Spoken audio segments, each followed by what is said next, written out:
Halloween Forever.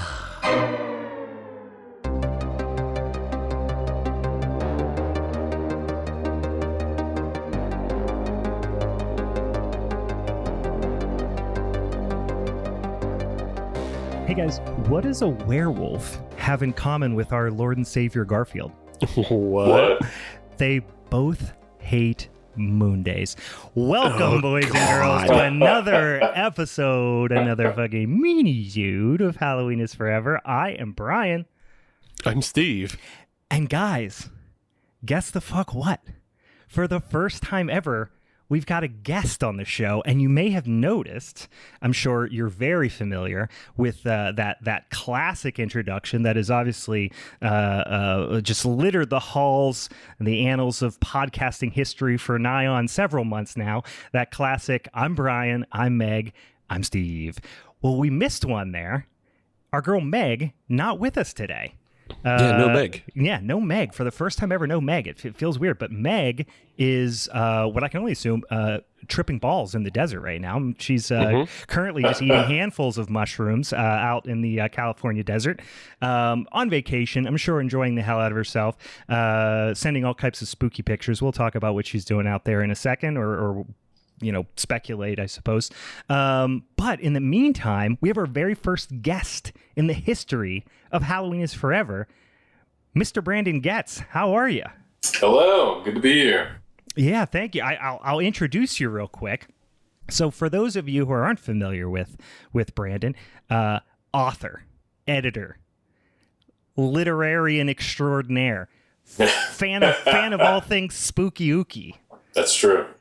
And I feel like I'm too stupid to know if literarian is an actual word. I came up with it just now. I think it's good. I like it. I'm putting it on my business cards. Yeah, I came up with it just now. I'm 60% sure it's a real word.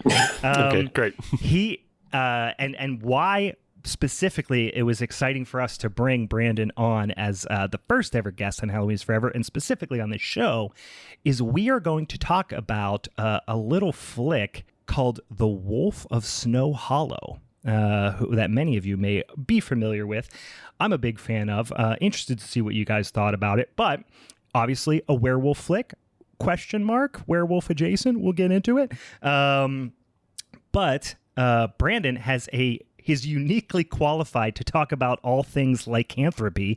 You wrote a pretty sick, and I have not gotten an opportunity to read it yet, but it's absolutely on my list here to do soon. Steve, have you read Brandon's book?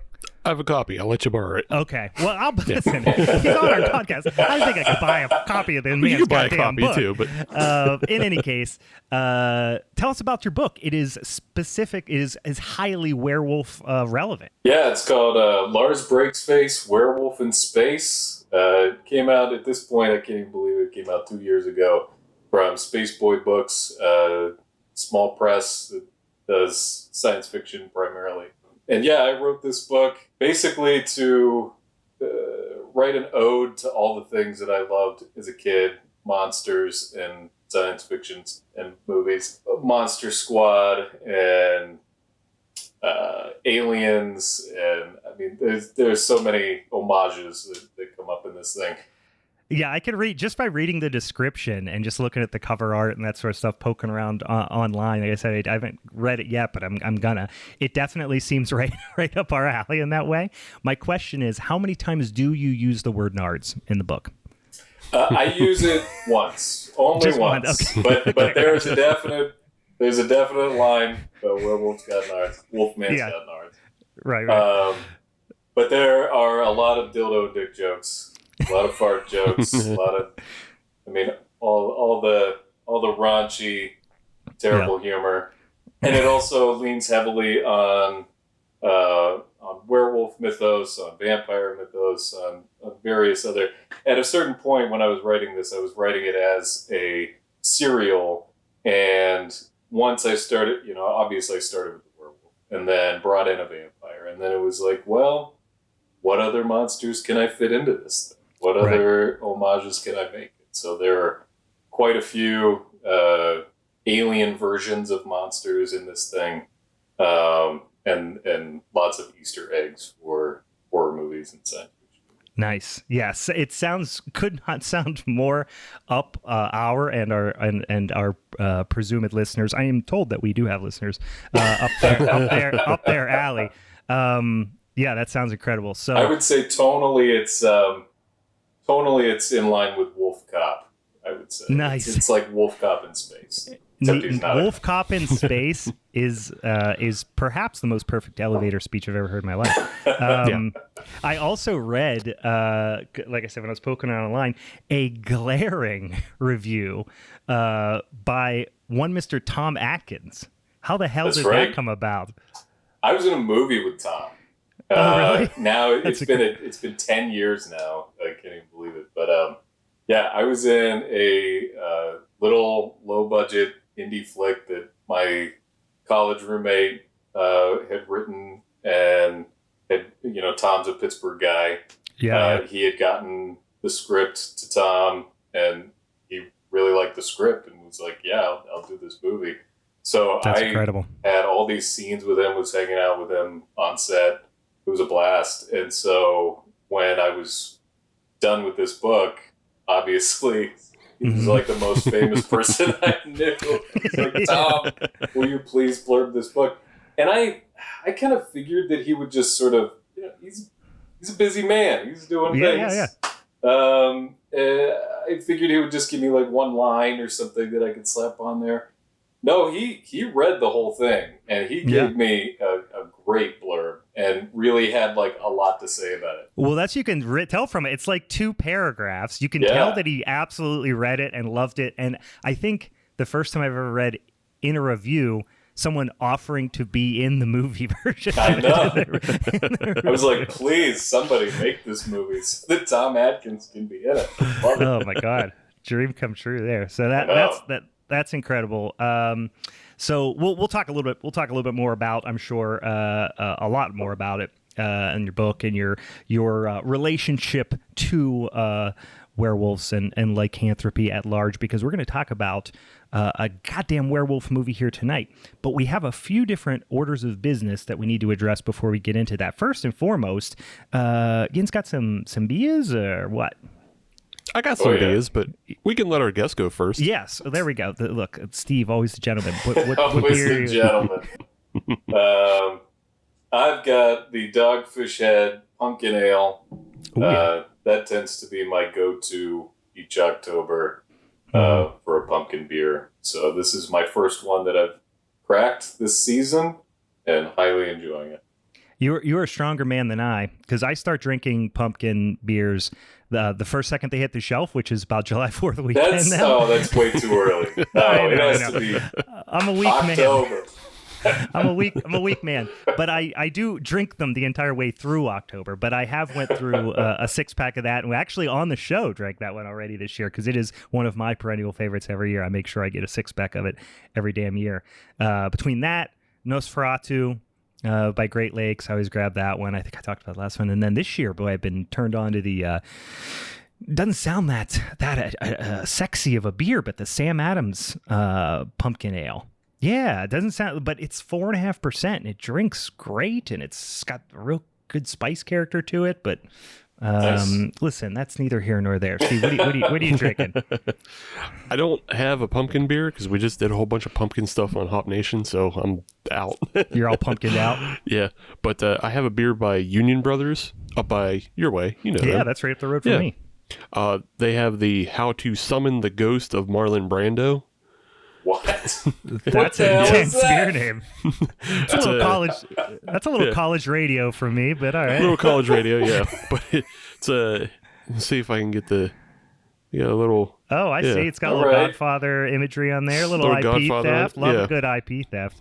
Little IP theft, but it's a hazy double IPA, 8.5%, and it's got that Citra and Cashmere that everybody's come to love in hazy IPAs. So Yeah, the Cashmere is a hop I'm mixed feelings about, but people seem to freaking love it. That's becoming one of those, like, I don't want to say cheater hops like a Galaxy or something, but it's in that vein for sure. People seem to be loving that one. yeah, super soft. Yeah. I am drinking perhaps the polar opposite beer of yours, Steve. I am drinking a smoked porter. This is a homebrewed smoked porter, what I affectionately refer to as a home drink, by Mr. Jack Smith, friend of ours, who may or may not be listening. I don't know. He's a great home brewer. If you like just old man shit, go check out Jack's Instagram. It's like bathroom remodeling and woodworking and homebrewing and just the most old man shit you can imagine. You're gonna love him. At When Yeast Attacks. Good guy and an exceptional brewer. Yeah, he and I got into it on Twitter though because he was defending Necco wafers. Oh, see, that is the most Jack thing. That's old man stuff. Yeah, Jack is 1,000 years old, by the way. Just an FYI. Oh, vampire. I get you. Yeah, Jack is a vampire. Actually, coincidentally, have not said this directly to him, so he may be learning this for the first time because I do think he listens to the show. He looks like Colin Robinson from oh wow the What We Do in the Shadows a little bit. Yeah. So he may be an energy vampire. I'm pretty sure. But he makes a pretty damn tasty smoked porter. It's about 6.5%. I'm drinking 22 ounces of it, so that'll get me where I need to go. Yeah. So here we go. Let's get into our topic for next month. So if you're listening to this, guys, it's crunch time. Spooky season is upon us. We are in the heart of the spooky season. This is the week of Halloween, essentially, the week leading up to Halloween weekend. So if you're not pulling out the heavy hitters, right? If you're not pulling out your Halloweens, if you're not pulling out your hocuses and your pocuses, pull them out and watch them this week. Because this is the week, right? This is the week leading up to it. So that being the case, next week will technically be our showdown episode for November. However, many of the movies we will be watching leading up to it, we will be watching leading up to Halloween. So the topic, if you recall, which we voted on, or you voted on, our listeners, our social media friends voted on, and I also voted. I don't give a shit. Listen, it's my poll. If I want to vote on it, I'll vote on it. I voted too. Yeah, we all voted. Yeah. If you helped us vote, thank you very much. But you chose haunted houses as the topic before we announce our picks, so you can watch them ahead of time before the showdown episode next week if you choose to do so. Before we do that, and if you choose to provide some suggestions for topics, subtopics, minisode episodes, whatever, or you just want to vote, or you just want to see some spooky ooky shit on the internet, you can visit us and follow us on Instagram at Halloween is Forever, at Hallow Forever on Twitter, Halloween is Forever podcast on Facebook. It's at Halloween is Forever pod on TikToks. You got it. That's the first time I ever got it, guys. Round of applause. That's literally the first time I got it the first try. Thank you. And of course, at Halloween is Forever pod as well. Or I'm sorry, and I sucked up the last one. Halloween is Forever pod. There's no at the beginning of an email address, guys. Learn about the internet. Halloween is Forever pod at gmail.com if you want to send us one of them old-fashioned emails.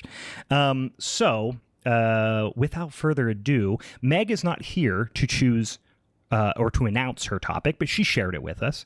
She is going to be talking about defending a film that I have not seen yet, so I'm excited to watch that this week. It is called His House from 2020, and it is streaming on Netflix. For those of you who are Netflix subscribers, you can check that out this week. Don't know a lot about it. Saw it while scrolling through the Netflixes, but have not watched it. Steve, have you watched that one yet? I haven't watched it, but I have been interested in watching it, and it was almost one that I was going to research before I made a choice. Gotcha. I just didn't have enough time, so I couldn't make that my choice. Mm-hmm. But yeah, it seems pretty cool. The plot seems basically like a refugee family from the Sudan finds themselves in England renting a haunted house, or they're placed in a haunted house. Yeah. So yeah. That's kind of the general consensus I took from as well. Brandon, did you watch this one? I've not seen it yet, no. No. Yeah, this will be fun. I'm excited. I always love when we watch something for the first time. Listen, last month it really backfired on us, or this month, because the only movie we hadn't seen was The Ward. The Ward by John Carpenter, which was spoiler alert, pile of shit. But go ahead and go back and listen. Go back and listen. It is competently made. Confidently made pile of shit, excuse me. But go ahead and check that one out on our Showdown episode, our John Carpenter Showdown episode for October, which was a lot of fun, and that was our roulette episode. So that's the one where I had to defend Ghosts of Mars. So, which is also a pile of shit. Yeah, I actually kind of have a soft spot for that movie. It's not good. Guys, it's terrible. I hate to cancel an episode mid-recording, but I'm gonna have to do it. Brandon, please don't say those types of things to me. I think we all agree, like, it has the most potential. I know, like, that's the thing that pisses me off about it. It could have been. It was supposed to be, Escape from Mars or whatever, right? I know, originally. exactly. And it How could have fucking been so great would that cool. have been? Yeah. Yes. Well, I'm just, as you can tell, I'm just butthurt because the roulette wheel took a big shit right on me, and I ended up with that one. Meg did. Oh God! All I can think of is Children of the Corn. Village of the Damned. All I can think of is Children of the Corn. So she did that, and she actually took it home. And that movie is mediocre at best. Yeah. But it was up against a couple those two, though. Yeah, right. Up against a couple other real steamers. It did not do. It did pretty well. So, in any case, so here's where I'm at. Okay, Steve, do you know what you're picking? Or are you waiting last minute? Or are you making a judgment call right now? I'm waiting last minute. Yeah. Okay, so I'm going to do the same, but I need to consult you on something. Okay. And I understand. I don't want you to pick my movie for me. I'm not asking for extra help here, but I do want to be in agreement around the topic here. So. Well, it's good that we have Brandon here then, because he's a third party and he's not interested. He doesn't have to defend any of this shit. Good point. He has no horse. He has, as we've said in the past, he has no horse in the fight. We are very into horse boxing here. So we are into horse fighting, unapologetic supporters of horse fighting. We talked about the only thing that we really established is it needs to be a haunted house movie. It can't be a haunted hospital. It can't be a haunted warehouse or something like that. It's a haunted Can't be Event Horizon. It is It is a dwelling of sorts, right?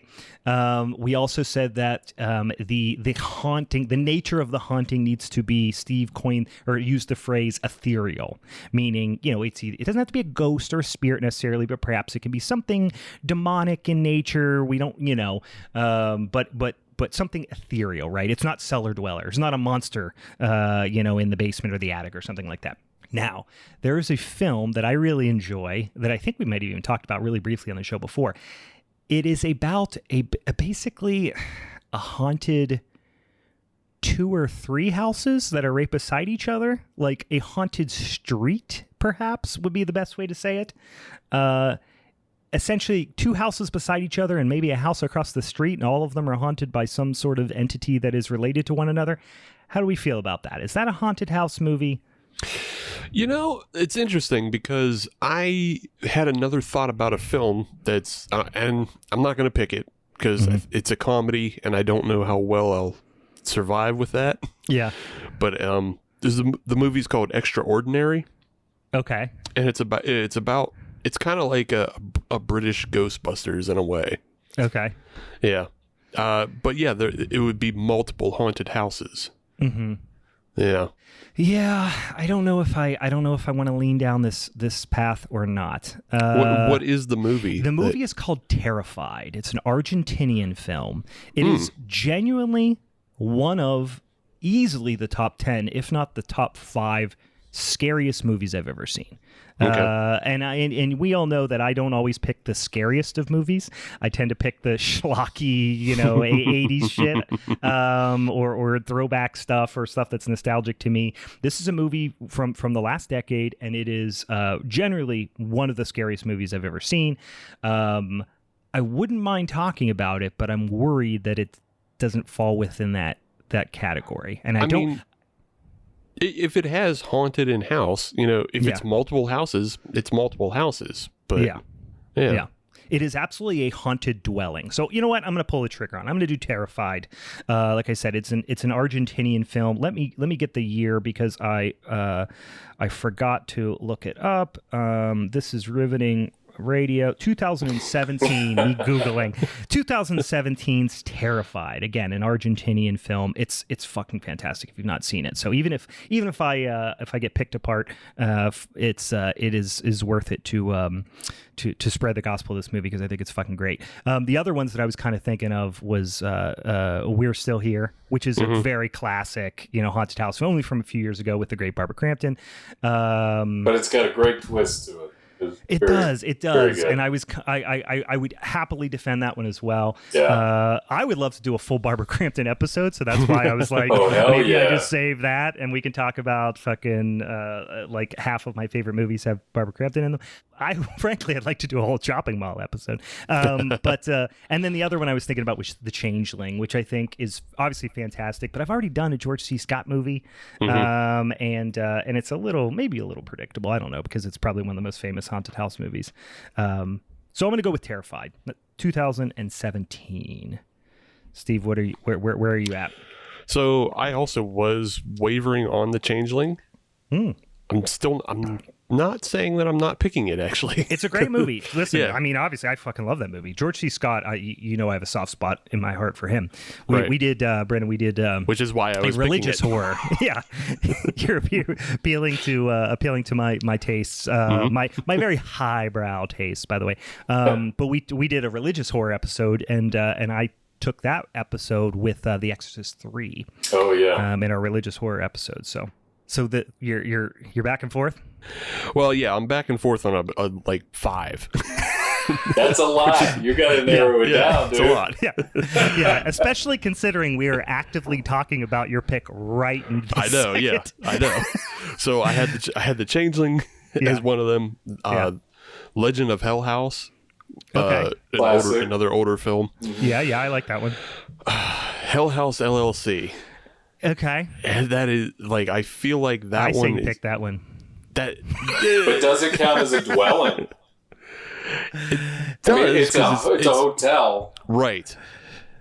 That's one of the reasons why, because it's technically a haunted house for sure, but it's not a home. It's a haunt house. Like it's a house. It's a hotel that is a haunt. It's a haunted attraction that they would call a haunted house, right? Right. But it's not a haunted home, so we didn't. No. Right. Listen. This is what I always say. A haunted house is not necessarily a haunted home. Right. Live, laugh, love. Yeah. So I have a move that I could pull that would be a real dick move. Okay. The Shining. So I ruled that one out as well because it's not a haunted house; it's a hotel. But that's very much a hotel. Like you can't even. It's literally called the Overlook. The Overlook Hotel. Yeah, come on. We talked about how specifically you can't pick a haunted hotel, and Steve goes, "The Shining." But people live there. No. Brandon has spoken. The answer is no. Look, I know you're right. It's just such a good movie. I think it's my only way to win. Yes, we all want to do The Shining, Steve. It's my only way. It's my only way to win. But fine. The other dick move that I can pull is Beetlejuice.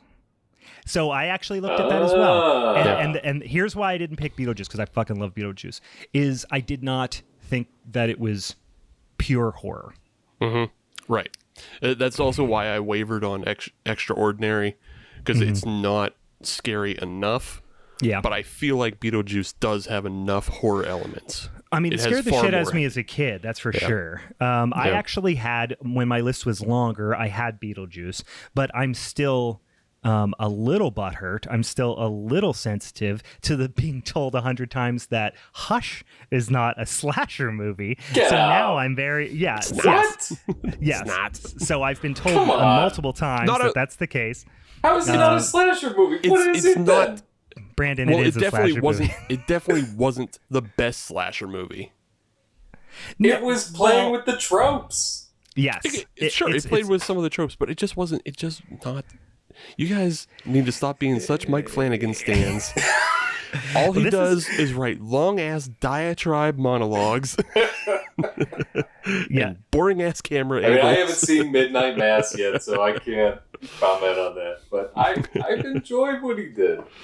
No, he's fine. And honestly, Dr. Sleep is great.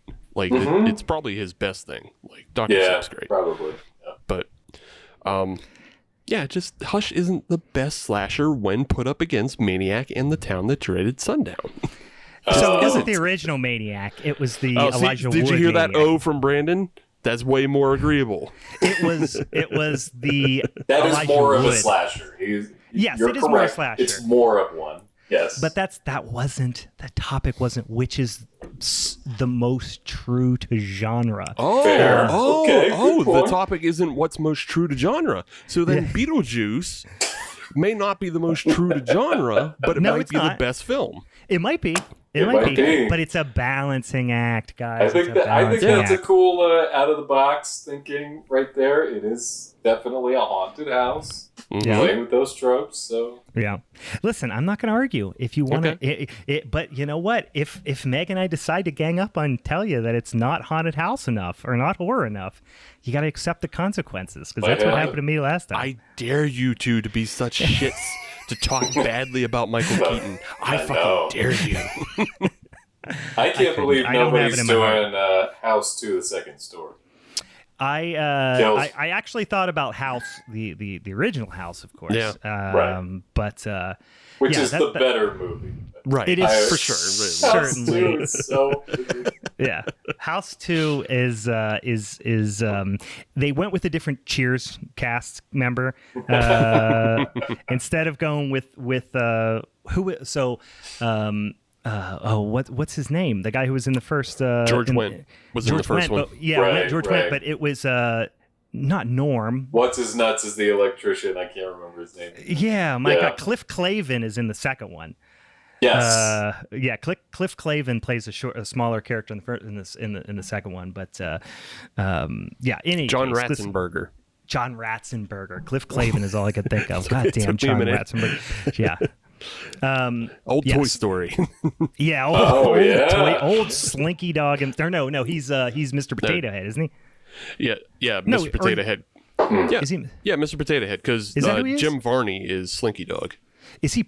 Wait, no, he's not the pig, is he? Is he the pig? Or is he... yeah. No, he might be the pig. Yeah. I don't know. I don't remember. Listen, guys, we're not talking Toy Story. That's not the name of the topic here, guys. I don't know. Toy Story's pretty fucking scary. Those things coming to life. Toy Story 3 is terrifying.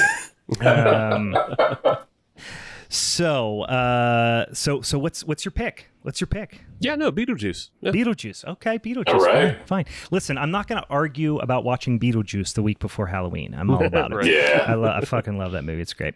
So, all right. So we've talked about beers. We've talked about our picks for next week. Let's jump into a little flick called The Wolf of Snow Hollow. So this was the second time watch for me. This came out last year. I was thinking it came out in 2019, but it came out in 2020. And I remember watching it right when it came out. It popped up, in some capacity, streaming somewhere. Really dug it. Rewatched it again today, and frankly, I think I liked it even more. Was this a first time watch for you guys? Yes, it was a first watch for me. It had been on my list ever since it had come out. I periodically will just Google new horror movies and see what's coming out and make a list of, I need to watch this. And of course, anything that has werewolves, I'm gonna add to that list. So I had been wanting to watch it for a while. So when Steve mentioned, "Hey, we're gonna talk about this. Do you want to hop on the podcast?" I was like, "Absolutely." It just gives me an excuse to finally put that on. Nice. Was this first time for you, Steve? No, I had seen it before, and I kind of picked it for multiples of reasons. Because one, I didn't know if you had seen it. I didn't know if Brandon had seen it. Also, we had werewolves on that list for November, but it didn't get picked. And we'll get into it. But I don't know if this one necessarily classifies as a werewolf movie. Well, we can talk about that later. Yeah. But the other reason why I picked it was because Jim Cummings, who is kind of the director, writer, and main star of this film, was also just in Halloween Kills. So I thought that was a nice kind of little thread together. Yeah, I knew that I knew him from something when I saw him in Halloween Kills. And then when I watched this today, I was like, oh shit, okay, that's where I know him from. Yeah, he's fucking great, by the way. So let's jump into it. Let's talk about this flick a little bit. So like I said, it came out last year, directed and starring, and you said written by as well, Jim Cummings, who he played the partner of young Officer Hawkins, right? Yeah. In Halloween Kills. So he's the one that Hawkins accidentally shoots in the throat. If you haven't seen Halloween Kills yet, spoiler alert. Sorry. It's honestly not that consequential. No. But we I guess if you listen to the show, you know we did Halloween Kills last week. But in any case, yeah, so he is, not coincidentally, perhaps, I don't know, also another small town cop in this one. And the dude's just kind of dealing with a lot, including, a lot of like emotional anger issues, recovering alcoholic, messy divorce, plus his dad's the sheriff and is kind of deteriorating, physically and mentally. He's kind of dealing with that. So, and all of a sudden a whole series of grisly murders start happening in this small, what I gleaned was a Utah in ski town. I think they mentioned Utah at some point, but this small kind of mountain ski town. So, and it's him kind of trying to juggle all this insanity in his life, a lot of really inept cops on his force. He's kind of the de facto chief because, like I said, his dad, who's a longtime chief, is kind of like mentally and physically deteriorating kind of rapidly. So a lot of this stuff's falling on his shoulders, and the whole thing is kind of, whether or not he's up to the task. And the thing that I loved about this one, I found this so charming. There was a lot of things I liked about this, but one of them is the super dark, black comedy element of it. Jim Cummings genuinely has really great comedic timing, I think. Yeah. And that's, I love the whole aspect of like, so many of the jokes come from him just berating people because he does not suffer fools gracefully, I would say. No. And he has a lot of darkness inside him, I would say, as well, that kind of bubbles to the surface. And early on there's a tourist murdered, and the whole town is kind of shook by this. So, they start investigating it, and the boyfriend survived, which the boyfriend, that guy, and I don't know his name off the top of my head. Jimmy Tatro. Yeah, he is, upon first glance, the most like bro-y douche in the world, but he's so funny in everything he's in. Yeah. Like he genuinely is really good. He was in that American Scandal, was it? American Scandal. I wanted to say American Slacker. I know that's not it. American Scandal. Yeah, that was the one where they drew the dicks all over the cars and stuff. He was fucking great in that. That was hilarious. But he's in a lot of stuff. I feel like he's been in a ton of stuff in the last 8 or 10 years. I think he's actually playing young Bert Kreischer in the Bert Kreischer movie that's coming up, that's based off the machine joke, if you've ever heard it. Is that the one where he's like, I'm not a big, I know who Bert Kreischer is, and I've heard him do some bits about like, is that the one where he's like hanging out with the Russian mobsters or something? Yeah. There's a movie based off that viral video coming out. Okay. And Jimmy plays Bert in that movie, I believe. So nice. Yes, he definitely gives off very frat boy vibes, and he plays that to a T, in a lot of movies. So, you're kind of getting to know him. Several murders kind of play out. We won't go through the whole plot synopsis, but I do really enjoy. There is a fair amount of, I wouldn't say a ton of gore, although you do see like body parts and things like that. So there is gore for sure. But I would just say there is a lot of suggestion of kind of intense violence. You know what I mean? That's true. Yeah. So like the murderer, who you don't know who it is, you don't know what it is in a highly vicious, highly violent highly violent murders. The victims are being kind of torn limb from limb. In most instances, parts of their body are being taken. So this leads the rest of the cops, which most of them are absolute shitheads. They're leading them to believe that it is some sort of wild animal. Yeah. And they're constantly being told, it's a wild animal. Even the one cop jumps right to werewolf. I love that he's just like, I don't give a shit. He's like, I've been watching a lot of History Channel. He's talking about how he thinks it's a werewolf. And Jim Cummings, who's his name in the film is John. John is steadfast that it's a person, right? It's a human. It just nailed that dark comedy, like this idea that he's kind of like this loose cannon. He's really kind of selfish and unstable, but he like keeps trying to keep it together while he's dealing with all these types of like incompetence and stuff like that. So, and you were talking earlier about how the violence is a lot of implication and not necessarily shown, and that also comes with like the editing of the film, because I was gonna comment on that as well, but you go ahead and make your point. But like a lot of the time the murders are edited with the aftermath, when like John and the cops are on the crime scene, and John is like having his anger issues and freaking out, and then it's intercut with the werewolf murdering somebody, or a woman. Really, he only murders women, but right. And even in the one part where so this would have been the second murder where he murders this snowboard instructor, you kind of get this very like shaky cam, disorienting shot of her kind of being mauled, and they're very careful. So I'll take a step back. They're kind of showing her getting mauled and all that stuff, and all of a sudden she sits up.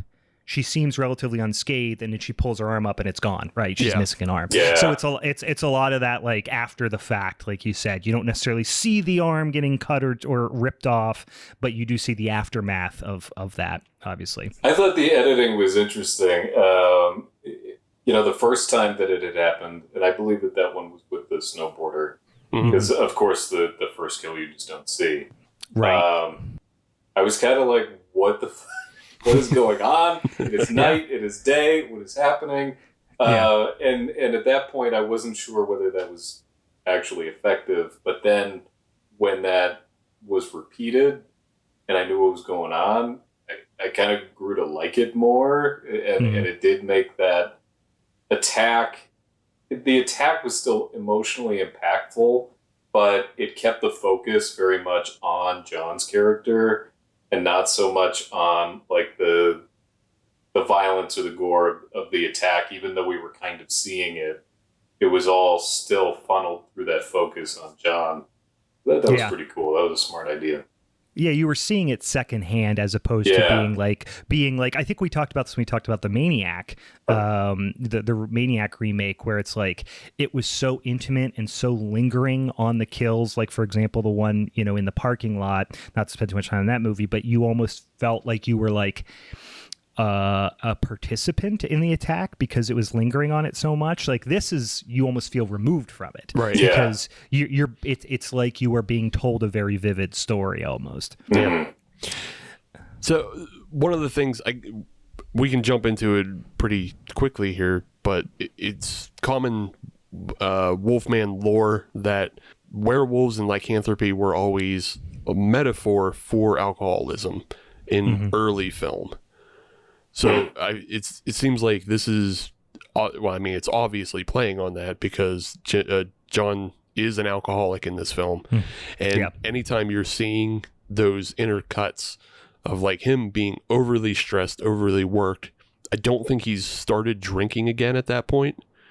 But it's just the rage and everything that bubbles up in him that like has him attacking coworkers, screaming at people, and you just like you can just feel it all bubbling up because it's the snappiness of the dialogue. And although it's comedic, it's also just very quick. And then the quick cuts with the attacks happening. He's very obviously running those parallels at the same time. Yeah, and he even kind of alludes to it later in this kind of like personal kind of one-on-one scene with him, and we haven't got to, but another officer that kind of they have a level of trust, and she's the only other really kind of competent officer on the force. Her name's Julia, and she's played by Ricky Lindholm.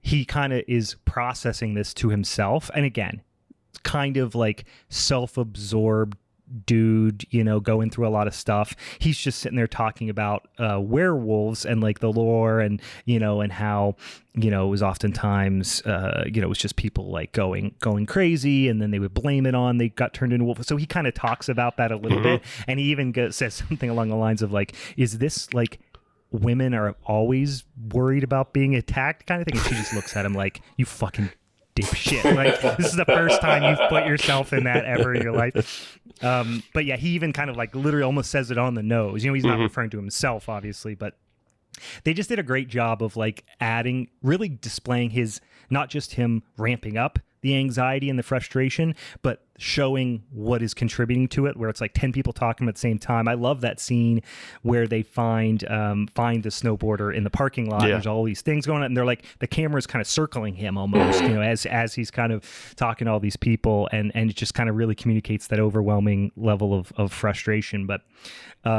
But yeah, so Ricky Lindholm's character, Julia, she's super friendly. She's kind of this like prim and, I don't say prim and proper, but like much more buttoned up, professional, but also has this degree of like, even though it's Utah, almost has this degree of like Midwestern passive aggressive charm thing going on too, that you get in her, basically blackmailing the guy into taking down the sign on the grocery store and all that sort of stuff. But she seems to be the one with the most kind of detective experience as well. So she's like the lead by example type of person, and John is of course trying to be the leader, but is stumbling. John, I was going to say John is more like de facto the sheriff because his dad is the sheriff. And so everybody, because it's a small town, everybody expects him to take over.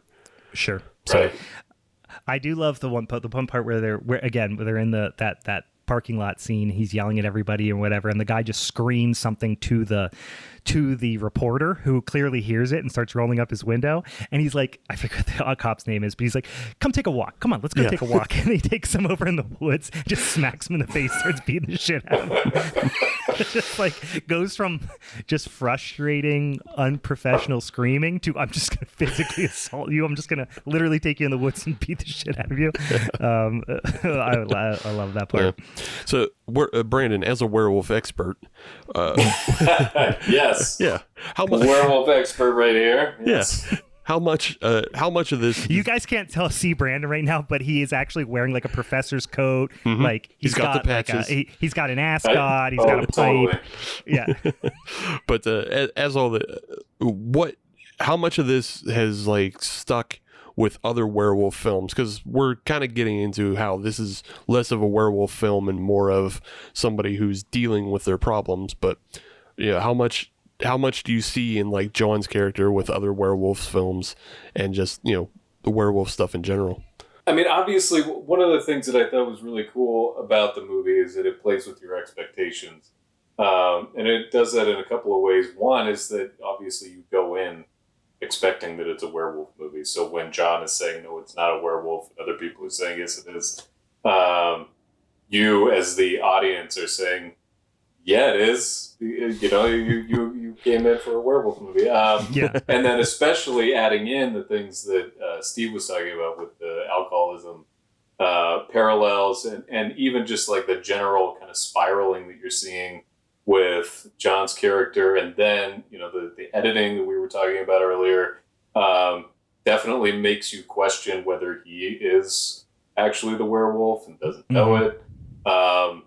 But what I thought when I was done with the movie, because I was very much expecting a werewolf movie, was, in a nutshell, I kind of saw it as a little bit of the anti-Howling, kind of the reverse Howling. When you watch The Howling, and obviously we all know that The Howling is a werewolf movie. movie going in at this point. But spoiler alert, guys: The Howling is a werewolf movie.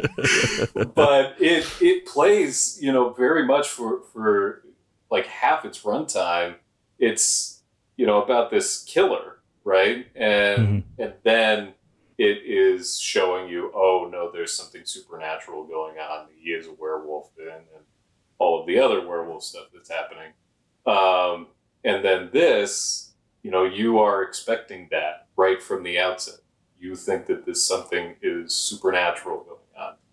And then it flips the script on you, even after showing you the creature. There's that's my favorite shot, part, honestly. Yeah. Was it with the snowboarder? I think it was. You see that first shot of the werewolf on the left and she's on the right, and it looks great. I was like, oh man, that looks like actually a pretty good werewolf. Yeah. Yeah, it stands up in the full moon and everything. Right. Damn. Looks cool as shit. Yeah. But then, later there are moments where it looks like a guy in a suit. But as a movie watcher, you're like, well, I'll give them a pass. It's probably not high budget. They were trying their best.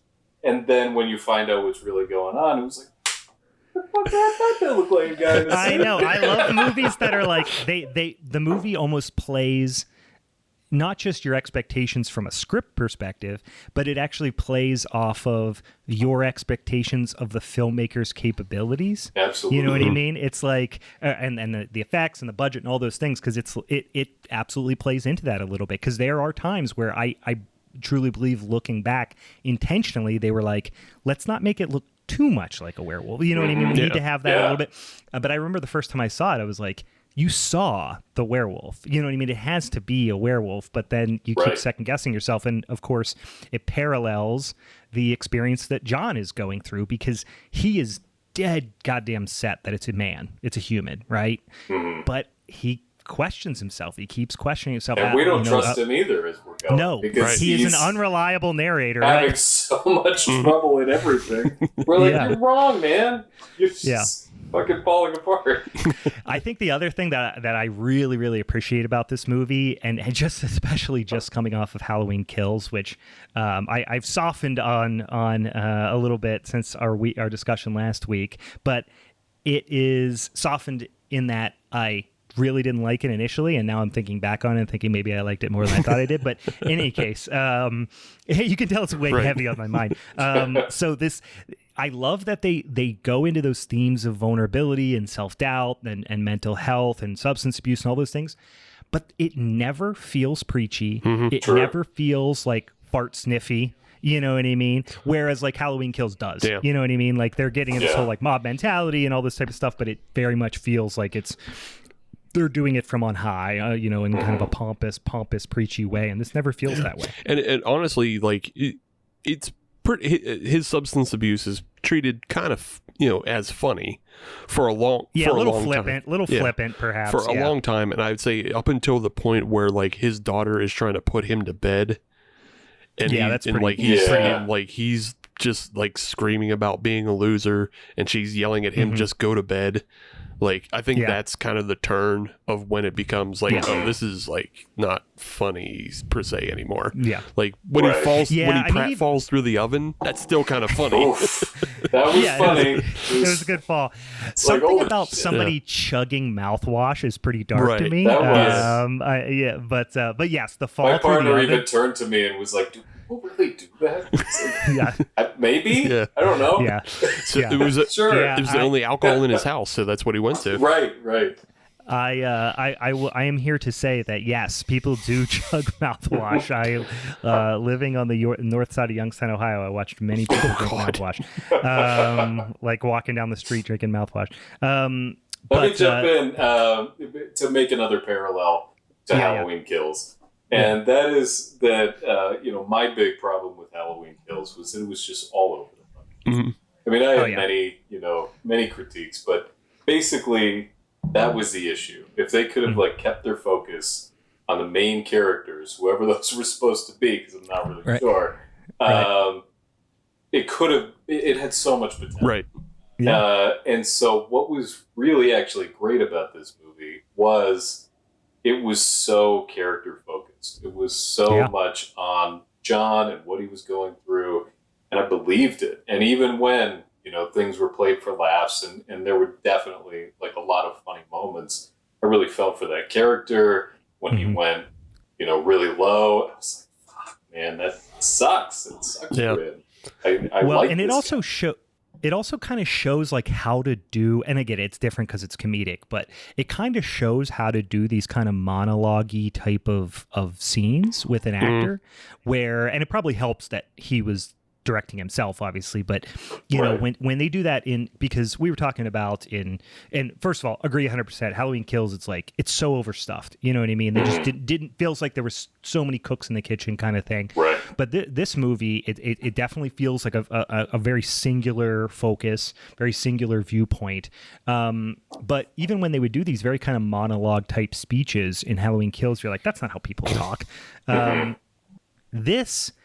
They did that, but it was mostly John at the AA meetings, right? Just standing there talking to no one, everyone off screen, right? But it felt like he was talking to people. And of course, it helps that it was so jokey. It kept your attention and, he was leaning on his kind of, comedic timing and everything. But I just felt like it was that like, if you're going to do that sort of thing, that's the way to do it. You know what I mean? Again, benefiting from directing himself, I'm sure. He knows what his vision is in his head, right? But the other part of that, and again, not to keep harping on Halloween Kills, but both of these movies have similar parallels in that they, even though the Wolf of Snow Hollow is focused mainly on John, you still get a feel for Julia, and like she has her own character arc. His daughter has her own kind of space that she moves through. And you also get the feeling of like how it affects the town, which is very similar. Like Halloween Kills was going for this larger scope, Stephen King-esque, how does Michael Myers affect a town? But we see the same thing in this movie is like, how does a werewolf affect this small, sleepy snow town? So, but I think this one does it more effectively because you know that John is the main character, but you still see enough of the other townspeople, especially in that scene where they're all getting interrogated. And they're all just... and they're all just saying those outlandish shit. It's like, you don't call me a sex worker. I don't do that no more. Do you know how insulting that is? I loved my favorite line up to this point was when he goes to his daughter and he's trying to be like this, he's trying to be a good dad and he's not trying to alarm her, but he's obviously worried for her safety with this, killer on the loose. And he's like, no, everything's fine. By the way, do you still have that pepper spray I got you for communion? I don't know why that just stuck with me. Something about communion presents is very funny, and the idea of getting somebody pepper spray for communion is just such a like pragmatic weird cop dad thing, right? You know what I mean? It's even weirder because like, I don't know, it's obviously I don't go to church that much anymore and I don't have the fucking basis, but I'm pretty sure like in Catholic church, communion you do is something in like second grade. Like, you're like a little kid. Yeah. You're like 7 years old. So he got his daughter pepper spray for her 7th, like when she's 7. My other favorite line up to this point was, during the investigation, like I said, after the snowboarder gets killed, and he's like, "You're a bad police officer. You should have pursued computer science because you're bad at this." It's just like incredibly poignant, cutting insults. I just love somebody who's like, not like you're an asshole or like just getting frustrated. He's just like, I'm gonna cut you to your core and I hope it hurts you. Like, that's my favorite type of insult. There's so many brutal instances of that, but I think my favorite line delivery is when he's in the library and the librarian wakes him up. Oh my god, that was the funny. Strangest scene. Like, he's disoriented, he just woke up. Just the fuck you. He's like, fuck you. He's so upset and scared and terrified. And then he doesn't like apologize. He double downs and basically says, if you were somebody else, I would have shot you. And it would have been lights out for Ray. and the guy's not like, oh my God, what's wrong with you? He's just like, No, really? he's terrified. Okay, sorry. Yeah. He's shocked, he's stunned, he can't move. But we just went around the horn, but Brandon, did you have like a specific line or, just moment that really stuck out? Oh man, I didn't make notes on specific lines, but one thing that we haven't talked about that I did want to mention was the scenes with Robert Forster, and especially the scenes between Jim Cummings and Robert Forster as father and son. I thought that, Forrester just fucking nailed it as he's the old a fucking man. Icon, horror icon, right? And I didn't even mention at the top of the show, he plays John's dad. He plays the current sheriff, the one that's, like we said, is kind of falling off.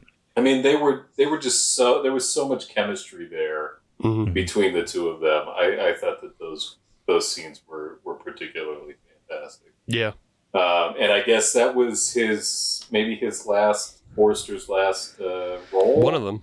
It's got to be close, right? Yep. Yeah, it's got to be close. He passed not long after that. And the film was dedicated to him, so yeah. Okay. Yeah, I didn't even notice that, because I was going to say I thought he passed in early 2021, but no, it must have been 2020. Yeah. It was 2020. Yeah, because I looked it up. It was basically right after the pandemic. Yeah, because it was this one, and then he also did the Breaking Bad El Camino movie, which I think also was dedicated to him. So it's just a matter of like, I think he filmed a whole bunch of things, in a span.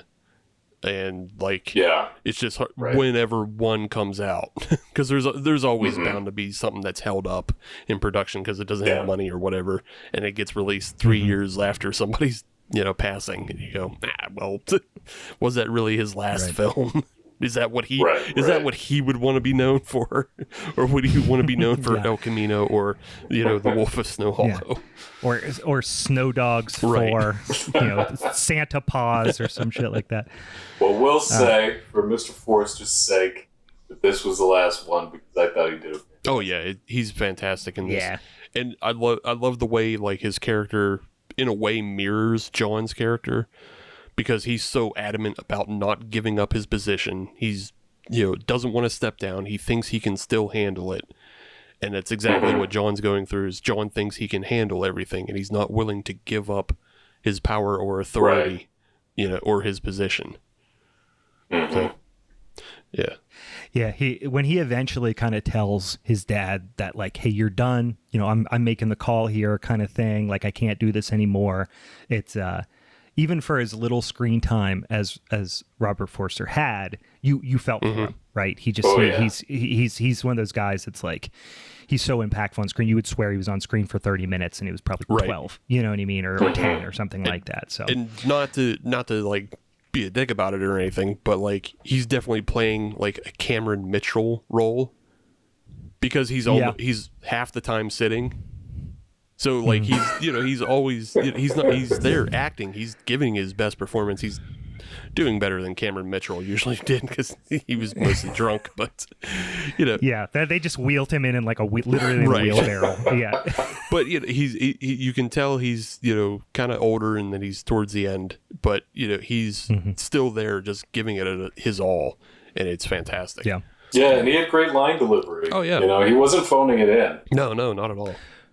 No, a lot of emotion to it. A lot of like, he's just, he's one of those guys that you could listen to him read the phone book, right? It's very impactful. Right. But, so at this point, the pursuit of the killer is ramping up.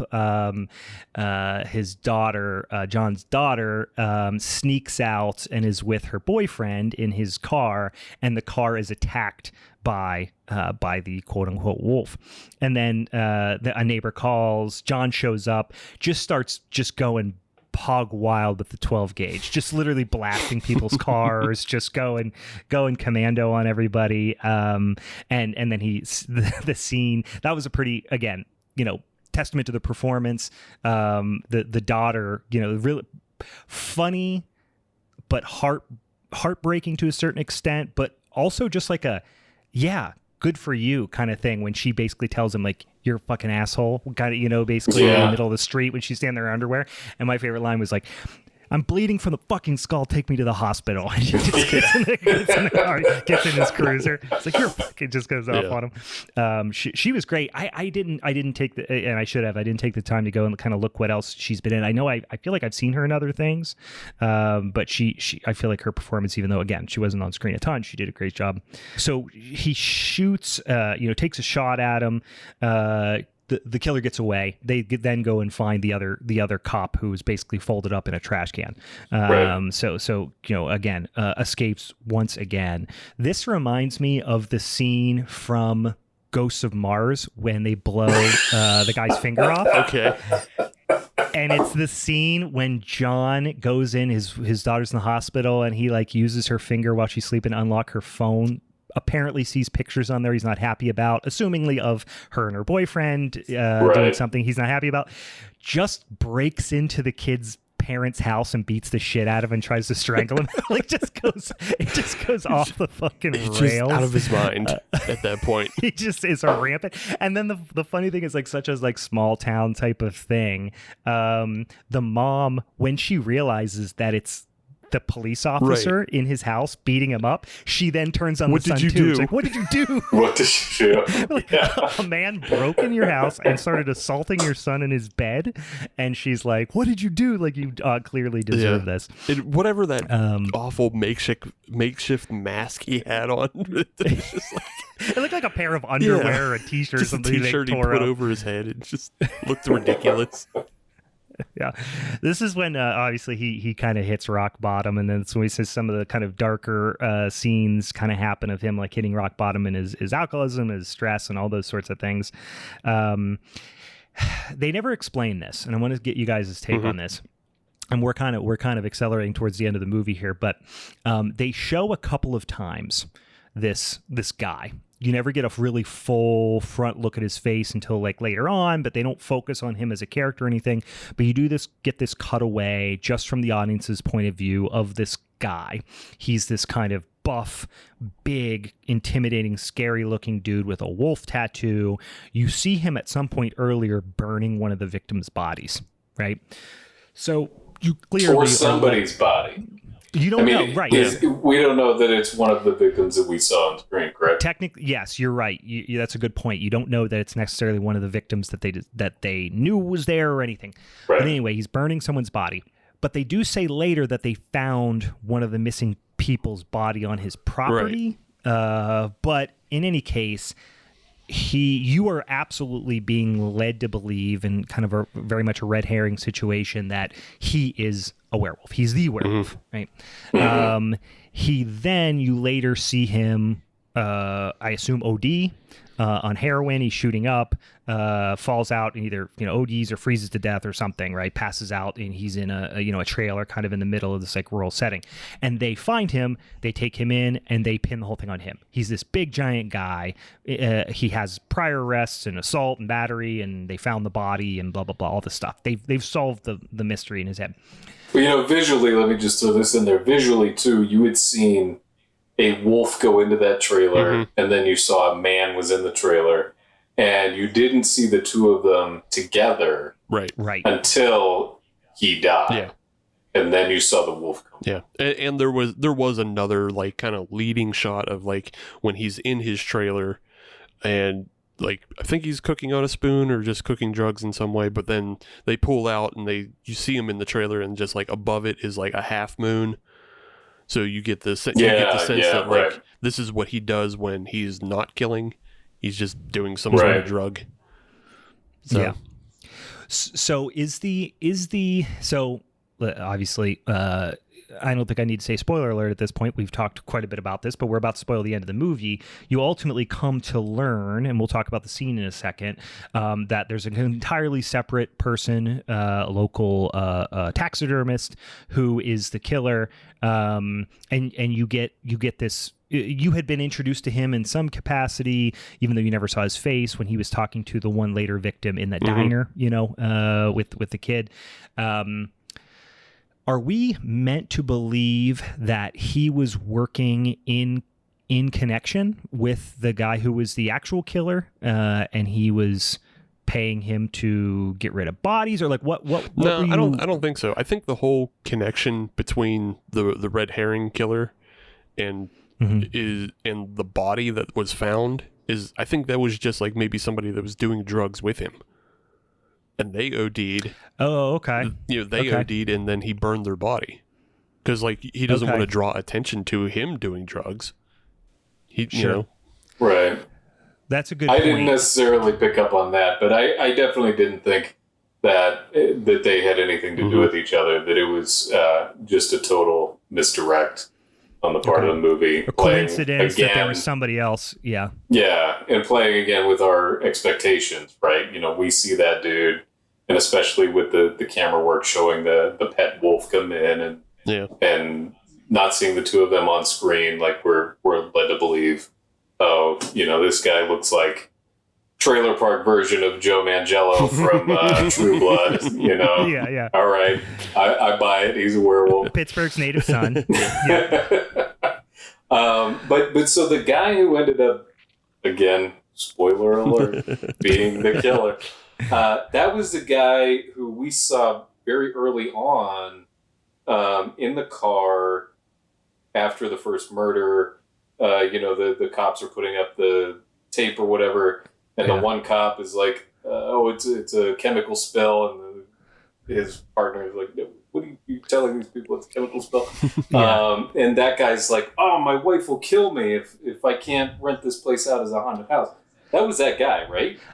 I don't think so. Don't think so. It was not? I don't think so either. No, because I thought that as well, but they do look alike. But there's also the thing where later on in that scene, John is talking about his wife, and he's like, I don't have a wife. Yeah, and John's what? She couldn't hack it or whatever he says. Yeah. So here's the reasons, because I thought that as well. And I didn't catch it the first time, but I think the guy, because here's why I thought that at first, but then this time around thought maybe that wasn't the case, is when that same guy who was hollering out of the truck window going, my wife's going to kill me, he is in that lineup at the... or not lineup, but the revolving door interviews at the police station. And he says, like, hey, I know I own property all over town and you're, blah, blah, blah, blah, blah. I feel like that guy had like a more of a, almost like a beard, and was not as kind of like big. And obviously, you can't tell when somebody's sitting down how tall they are, but I feel like that guy, was a little scruffier looking and darker hair. You know what though? No, I think Brian and I were wrong. It is the taxidermist. It's just he. Is that it's him? just I'm scrubbing the movie right now. It's just when he's coming out of his truck, he actually is pretty fucking tall in his truck, and he's but he's like hunched down. He's hunched down. That's the thing. And I thought they were two different people in the police station too. He's like hunched down, sitting, hunched over. Now I need to look again. And then there's that reveal when he's like, can you show me your full height? Yeah. He stands up and you are shit. Yeah, you are right though, Brian. He is scruffier. He does have like a little bit of a beard. Yeah, and then he like shakes it down. That's true. It does sort of. But how would he not know how tall he was when he came into the police station for an interview? Well, that's a good point. Yeah, I don't know. Because he was I drunk. think they're just assuming that we don't know because we only saw him sitting down. That's true. But that's true. You're right. I'm interested. I would love to go back and see this as well. I definitely remember the first time I saw this, and this was maybe one of my only complaints about the movie. And let's just kind of accelerate to the end here because we're going to talk about the end scene. But you find that scapegoat guy. We kind of talked about that. And John's trying to get back on track. He starts coming back to AA meetings. He's trying to make amends a little bit with people. And one of those things, and it feels like it's almost that step within the AA process where he's going and kind of apologizing or making amends in some capacity, but it's being done in the form of returning evidence to the victims and victims' families and things like that. So he's kind of going door to door, and you see him like, you know, kind of eating crow as like the woman spits in his face and all this stuff. And one of the scenes, he goes up and he knocks on the door of the taxidermist, and he goes in. He's kind of acting a little dodgy, but not tremendously. And he goes in and says, "Hey, I've got this stuff for you. Hey, come on in. You know, sit down. Let me pour you a cup of coffee." And he's being overly friendly. "Let me pour some booze in your coffee." Yada yada. And he starts doing the old, you know, "Tell me about the case" kind of thing. And he's acting a little smug and a little suspicious. And you know, that's when he starts kind of giving away. Remind me, what was the clue that he kind of said? Because they leave and John's a little, again, out of it or whatever. He goes outside, pauses, comes back, knocks on the door. And he's like, "Did you forget something?" He's like, "No, it's just something that you said made me think of whatever. Do you mind standing up?" What was it that he said that clued him? I think it is the line, like, "My wife couldn't hack it." Okay. Yeah. So that would lead us to believe that, Brandon, you're probably right. That probably is the same guy, right? Because otherwise, why would the wife? And he brought up the wife both scenes before, both times, right? So you've got to be right about that. So yeah, she hasn't hacked it. So the idea is that either he didn't have a wife or he has murdered her. Maybe the wife was the one that the other guy was burning. Who knows? I don't know. I'm just retconning the whole movie. In any case, the guy stands up, and there is a very creepy moment of the guy makes a pretty subtle but effective expression that suggests that he knows that he knows, right? Yeah. And then the kind of chase is on. He runs away, and so this has been, you know, assumingly happening for weeks around like Christmas time or whatever. And this is now, New Year's. For some reason, I'm picturing this, between Christmas and New Year's kind of thing. It was New Year's. It was like New Year's. Yeah. Okay, gotcha. That's what I thought. Yeah, because he says something about she's going back to school in January or something like that. But anyway, so he chases him, and there's Christmas carols, and then of course it kind of culminates in this scene with the actual real killer picks him up, chokes him, stabs him, runs away, comes back, and you see the scene of him, in his partial wolf costume. So you've seen his strength, you've seen his taxidermied, very true to life kind of wolf outfit. He even does like a series of growls and howls, and you can see the guy's just completely off his rocker. But I thought it was pretty effective. I really like the kind of Old Lang Syne playing in the background as all this is kind of playing out. And then there's a chase through the woods, and John's just all in on this guy, right? He knows the guy is much bigger and stronger and more dangerous than him. He's armed, and he goes after him, right? Tackles him, and luckily Julia pops in out of nowhere and saves the day, right? Shoots him, and then John does what the bro jock guy earlier suggested, which was to shoot him in the face until you could see the ground, under his head kind of thing. He just unloads his pistol into the guy's head, basically, as fireworks are going off. And it's like this incredible, you don't really know if John's going to survive at this point. It almost seems like he's not going to, but there is definitely an incredible level of catharsis and release that John feels at this moment of I've done it. I've this, I finally got him kind of thing. I kind of, faced my fears of inadequacy or whatever the case may be. But thoughts on that like climax of the movie, for a movie that is just really, really a big old buildup, I felt like it delivered. Yeah. I'm of two minds actually, because I felt like the actual execution of those scenes was fantastic. It was really well done, and you give a good rundown of what occurred. But I guess I'll just throw this out there, that as far as if we're approaching this as a mystery or a whodunit, and maybe that's not the way to go. Maybe it's more, just to accept that it's more about the character of John and not about the mystery. but you both have now seen it twice, and I only saw it the one time. And afterward, I was wondering, are there Easter eggs seeded through, breadcrumbs seeded through, whatever, that you could figure out that was where it was going to go? Because I kind of thought, no. It kind of felt like one of those like more poorly written episodes of like Law and Order, where it just ends up being a guy that you Just saw some in the guy. background on a street scene, and you never had a chance of figuring it out. Yeah, that's a bit of a pet peeve for me. So I definitely thought that as well. It was like it threaded the line for me between that a cheap reveal and I didn't see it coming reveal. And I could see someone falling on either side of that line, you know. But I think the thing that bolstered it towards the positive for me was they did the crazier thing. You know, like it probably would have been, well, it definitely would have been more predictable to just make it a werewolf. Or something, and then all of a sudden, and John kills him, or John doesn't kill him, or whatever. Right. But hey, guys, whether it was drug guy or whether it was this guy, you know, if either one had been an actual werewolf, we saw that coming the entire time.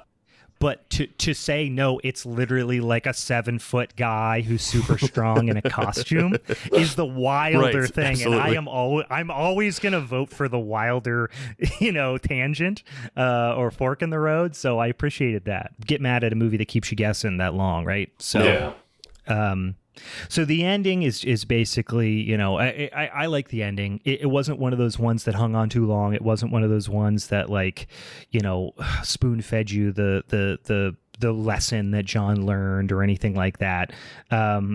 Julie is the sheriff now, you know, so that's kind of the thing where it's like, yeah, you expected John was going to be the sheriff, and it was like, nah, he wasn't up for the task. She was obviously the better choice. So and it also shows that he is willing to relinquish some of that responsibility for the betterment of himself and his ability to be a good father and all that sort of thing, right?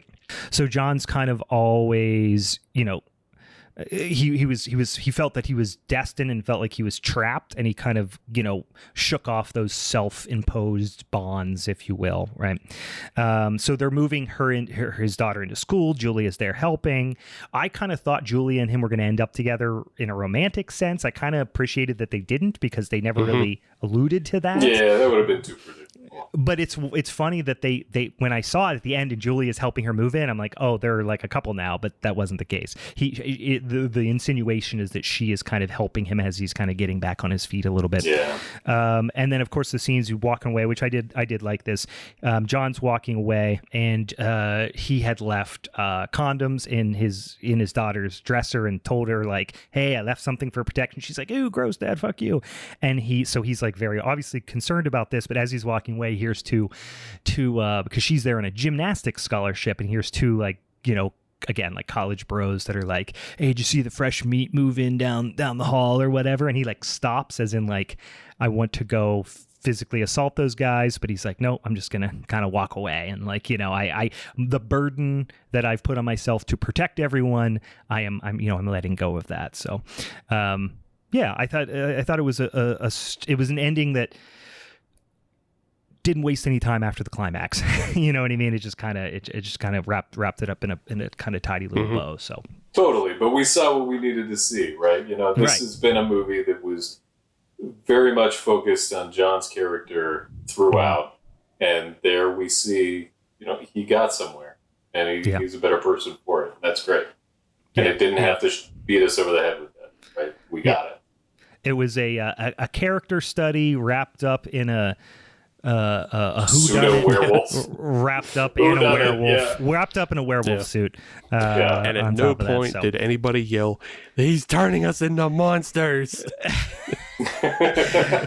You know what, though? I really would have appreciated if one of the cops was former Sheriff Brackett and just did the old, everyone's entitled to one good scare. Just throw it in there out of nowhere. Or you know what? Or if just Lonnie shows up. Sure. Yeah. Oh. Lonnie, get your ass away from there. Guy's fucking great. Isn't it? What's his last name? Good. Longstreet. Steve, what's his last name? Longstreet. Because he was so great in Midnight Mass. Yeah, he was fucking great in that. It's funny that we, at several points during the discussion of this movie, talked about Halloween Kills. And our final thoughts on The Wolf of Snow Hollow is, of course, our problems with Halloween Kills. Yes. That's going to be the case for the next 5 I episodes. think now we have to debate whether or not Wolf of Snow Hollow is a Christmas movie or a New Year's movie. Yeah, So- that's a good point. That's a good point. I say New Year's, but that's just me. That There's old not anxiety, Right. the Yeah. climactic scene seems to Yeah. suggest. So, any final thoughts? Any final thoughts on this flick? It's a great movie, but again, coming back to why I didn't think we could ever do it as a werewolf movie is, obviously the reveal at the end. There's not too much werewolf stuff in it, but what you do see is great. The werewolf design that you do see is very reminiscent of dog soldiers. Yeah. Yeah, Yeah. Slightly shorter limbs. Yeah. Not quite as yard ornamenty Right. as dog soldiers. But yeah. Yeah. No, don't get me wrong. I fucking love dog soldiers. But yeah. Oh yeah, dog soldiers Yeah, rules. it's a great The arms and legs do look like one of those, lawn ornaments Little bit. kind of versions of a werewolf. But the one thing that is kind of missing from this film that is a trope of every other werewolf film is there's no transformation scene. Right. I was looking forward to that. I was like, I'm going to go on this podcast and talk about how it compares to American Werewolf in London. You know what, though? And I will Monster tell- Squad and whatever the fuck. And then I'm like, wait a minute.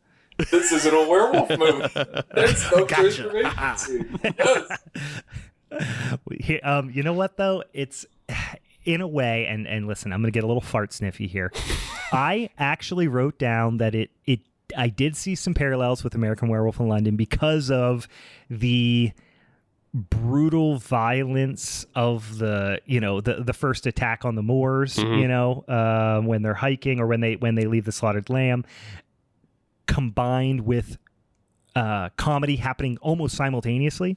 Yeah. But extremely dark comedy. Like, that was one of the movies, and werewolves aside, I feel like this was one of very few movies I've seen that combine such intense violence with such black comedy literally happening simultaneously. So, like, it was hard to not to think about American Werewolf in London in that way.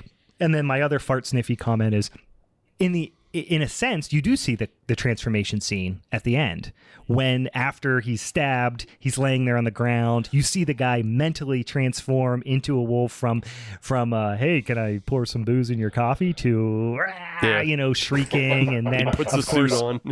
half suit on, no no hat yet, or no whatever you call the top of his costume. Let me one up your fart sniff with. Okay. The real transformation is when Jim becomes an alcoholic again and submits to his own disease. That's the real transformation, boys and ghouls. Yes. No. It was the script was tight. Mm-hmm. The writing was super clever. It was on point, and just like, whenever I see somebody who's the writer, director, and star of a movie, usually that suggests to me they don't have a lot to work with in terms of, there's a lot of budgetary restrictions or whatever the case may be. But I will always check it out, because these are the type of movies where just the vision is the clearest. You know what I mean? Mm-hmm. So wonderful. It was a pleasure talking about The Wolf of Snow Hollow. Before we wrap it up, let me get this out of the way. I'll mention one more time before you do anything else. Hurry up, open up that phone, because you got it in your hands, right? It's in your pocket right now. So, like, don't be a fucking douche about it. Don't make a big deal about it. Pick it up. Follow us on the Instagrams at Halloween is Forever, at Hallow Forever on Twitter, at Halloween is Forever on Facebook, or at Halloween is Forever Pod on TikTok, Halloween is Forever Pod on Gmail. Again, offer still on the table. Write us a review. Screen grab it, throw it in the old DMs on Apple Podcasts, and I'll send you some stickers. We're running a little low. We sent out some stickers. I also left a big old stack of them at Spirit Halloween, which the people who work there were very excited about. They were very cool about it. So we're running low on them, but I will absolutely send you some stickers if you write us a review. One more time, Brandon, remind us about your book, and then tell folks where they can get it and where they can find what you got going on, and if there's anything else going on that we didn't talk about already. Yes, sir. So Lars Breaxface Werewolf in Space. It's basically Monster Squad meets Guardians of the Galaxy. You can pick it up on Amazon, Barnes & Noble, bookshop.org, wherever you get your books. And then I also have a short story collection coming very soon. Should be out by January. Cool. And there are no werewolves in it, but it does include 2 Halloween stories. And that is coming out from 6 Gallery Press at Pittsburgh Local Press, I believe January 14th. Awesome. Nice. What's your social media so people can check you out on there when you announce this stuff? Oh, yeah. Twitter, at Brandon_Getz. And that's the thing. Oh, and www.brandongetz.com, GETZ. There you go. There it is. Awesome. Go buy the man's book. I'm about to do it and read about some goddamn space werewolves. Please you guys. do. $15. Hey, that's not too bad. No, that's not too bad at all. Well, thank you for joining us. This was a lot of fun. Thank you for lending your lycanthropic expertise. Is lycanthropic a word? Yes. Definitely is. It's in the book multiple times. Yes. Good. Okay, I was going to say, there you go. Again, adding another level of expertise and frankly, editorial expertise as well. So once again, thank you. This was an absolute blast. Thanks for having me. And next week, check in on next week. Like, subscribe, follow us, because next week we are going to be talking about haunted house movies. And we're going to be watching some spooky, ooky ones this week in preparation for that. So once again, thank you very much. And for the Halloween is Forever crew, I'm Brian. Say I'm Brandon. I'm Brandon. And I'm Steve. All right, see you later. Bye.